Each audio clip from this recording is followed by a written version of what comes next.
मुस्लिम leader जमीर अहमद खान को वजारत से दूर रखने पर मुसलमानों में जबरदस्त गुस्सा नजर आ रहा है। चिकबालापुर की जामा मस्जिद के करीब जमात अहले इस्लाम और मुख्तलिफ तंजीमों की जानिब से एहतजाज मुनक्कद हुआ। एहतजाजियों का कहना था कि जमीर अहमद खान को डिप्टी सीएम बनाया जाए। अगर मुस्लिम कायद जमीर अहमद खान को नजरअंदाज किया जाता है तो आने वाले दिनों में इसका जवाब कांग्रेस को इंतखाबात में दिया जाएगा।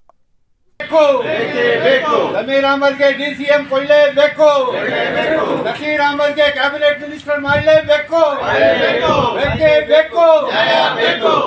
ಇವತ್ತು ಚಿಕ್ಕಬಳ್ಳಾಪುರ ತಾಲೂಕು ಮಟ್ಟದಲ್ಲಿ ಜಾಮಿಯಾ ಮಸ್ಜಿದ್ ಹತ್ರ ಎಲ್ಲ ಜನಾಂಗಗಳು ಸೇರಿರುವ ಉದ್ದೇಶ ಏನಂದರೆ, ಇವತ್ತು ಕರ್ನಾಟಕ ರಾಜ್ಯದಲ್ಲಿ ಸರ್ಕಾರ ಬರೋದಕ್ಕೆ ಮುಸ್ಲಿಂ ಜನಾಂಗ 100% ಮತ ಒನ್ ಸೈಡ್ ವೋಟಿಂಗ್ ಹಾಕಿ ಯಾವತ್ತೂ ನಮ್ಮ ಜನಾಂಗ ಕಾಂಗ್ರೆಸ್ ಪಕ್ಷದ ಪರವಾಗಿ ನಿಂತ್ಕೊಂಡು ಬಂದಿರೋವಂಥ ಇತಿಹಾಸ ಐತೆ. ಹಿಂದೆ ಸಿದ್ದರಾಮಯ್ಯ ಸರ್ಕಾರದಲ್ಲಾಗಲಿ, ಇನ್ನು SM ಕೃಷ್ಣ ಸರ್ಕಾರದಲ್ಲಾಗಲಿ ನಮ್ಮ ಜನಾಂಗಕ್ಕೆ ಅತಿ ಹೆಚ್ಚಿನ ಪ್ರಾಬಲ್ಯ ಕೊಟ್ಕೊಂಡು ಬಂದಿದ್ದಾರೆ.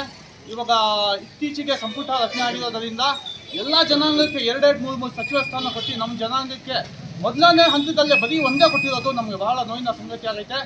ನಮ್ಮ ಮುಖ್ಯಮಂತ್ರಿ ಆದ DK ಶಿವಕುಮಾರ್ ಅವರಿಗೆ, ನಮ್ಮ ಮಾಜಿ ಮುಖ್ಯಮಂತ್ರಿ ಸಿದ್ದರಾಮಯ್ಯ ಸಾಹೇಬರಿಗೆ, ನಮ್ಮ ಹೈಕಮಾಂಡ್ ಕಾಂಗ್ರೆಸ್ ಪಕ್ಷದ ಎಲ್ಲ ಹೈಕಮಾಂಡ್ಗೆ ನಮ್ಮ ಬೇಡಿಕೆ ಇಷ್ಟೇ, ನಮ್ಮ ಜನಾಂಗಕ್ಕೆ ಕನಿಷ್ಠ 4-5 ಮಂತ್ರಿಗಳು ಕೊಳ್ಳೇಬೇಕು. ಯಾಕಂದರೆ ನಮ್ಮ ಜನಸಂಖ್ಯೆ ನಮ್ಮ ರಾಜ್ಯಕ್ಕೆ ಅತಿ ಹೆಚ್ಚು ಸಂಖ್ಯೆ ಬಂದಿರೋದು. ಈಗಾಗಲೇ ಸೆನ್ಸಸ್ ರಿಪೋರ್ಟ್ ಎಲ್ಲ ತಮ್ಮ ಮುಂದೆ ಐತೆ. ನಮ್ಮ ಜನಾಂಗಕ್ಕೆ ಪ್ರಾಬಲ್ಯ ಕೊಡಬೇಕು. 4-5 ಸಚಿವರು ಕೊಟ್ಟರೆ ನಮ್ಮ ಜನಾಂಗ ಮುಂದೆ ಬರೋದಕ್ಕೆ ಅವಕಾಶ ಆಗುತ್ತೆ. ಈ ರಾಜ್ಯದಲ್ಲಿ ನಮ್ಮ ಜನಾಂಗಕ್ಕೆ ಒಳ್ಳೆ ಅವಕಾಶ ಸಿಗುತ್ತೆ.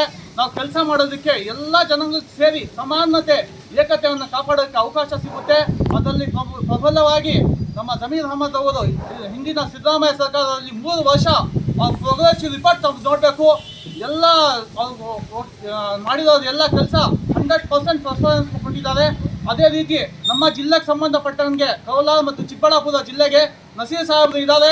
ಅವರು ಸೀನಿಯರ್ ಕಾಂಗ್ರೆಸ್ ಪರ್ಸನ್ ಇದ್ದಾರೆ. ದಯವಿಟ್ಟು ಅವ್ರಿಗೂ ಒಂದು ಪ್ರಾಬಲ್ಯ ಕೊಡಿ ಅಂತ ತಾವು ಕೇಳ್ತಾ, ಈ ಎಲ್ಲ ಜನಾಂಗ ಪರವಾಗಿ ಏಕೈಕ ಪಕ್ಷ ಕಾಂಗ್ರೆಸ್ ಎಲ್ಲ ಜನಾಂಗಕ್ಕೆ ಸರ್ವಧರ್ಮಾನ ಕೊಡೋದು.